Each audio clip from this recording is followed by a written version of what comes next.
This is our last lecture on chapter 14. This is actually part 14. Genre, scenes from ordinary life. Although Peter Bruegel began his career with Broch-inspired work, he eventually developed his own unique subject matter.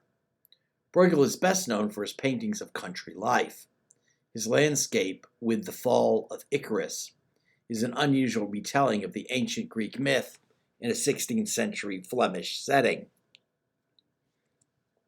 Icarus was the son of Daedalus, a clever artisan imprisoned by King Minos of Crete in a fabulous labyrinth or maze Daedalus had designed himself.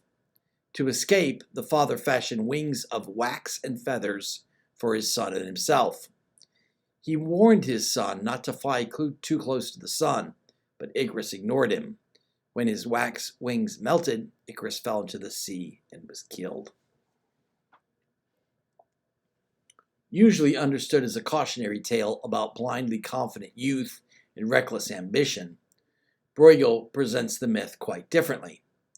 Almost the entire picture is devoted to a scene of a typical day in the fields of Netherlands along the sea. The central figure is busy plowing. The plow is shown actually cutting and turning the heavy earth.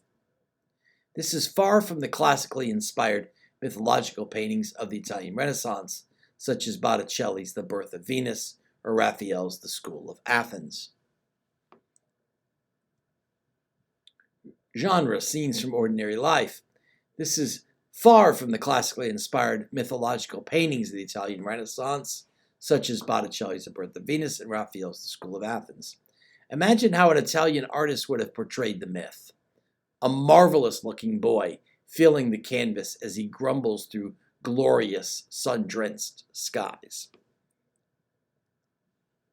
But here the plunge of Icarus to his death in the sea seems almost incidental to the picture. All we see of Icarus is two tiny legs making a small splash in the water. No one seems to notice the cosmic event. One man looks up, but in the wrong direction. The rest are just busy living their lives. Bruegel's work is one of the first to use genre, ordinary and commonplace subject matter. His approach to his subject is a statement that not only is our world worth portraying, but it is much more significant than an ancient myth. For most people, cosmic events have less importance than their own everyday concerns. In Hunters in the Snow, a variety of typical winter activities is depicted. Hunting with dogs, cooking on outdoor fires, and skating on the frozen pond. Bruegel's painting exhibits an almost perfect balance between the depiction of the subject, in this case, winter as experienced by Flemish peasants, and the formal arrangement of lines, shapes, and colors into a totally satisfying visual experience. The dark silhouette against the pale snow of hunters, dogs, and trees creates a wonderful rhythmic pattern. The icy blue and white of the landscape contrasts with the glowing red fire. The line of the trees and birds leads the viewer's eye irresistibly past the tired hunters and down the hill to the town below. We're able to share the temperature and tones of the wonderful day from 4 centuries ago because of Bruegel's mastery.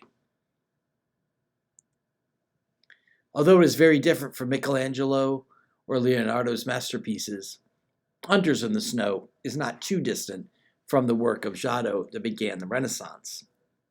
More than 250 years later, as the Renaissance comes to an end in Europe, Bruegel's pictures bring to a profound realization the humanist advances of the old Italian master.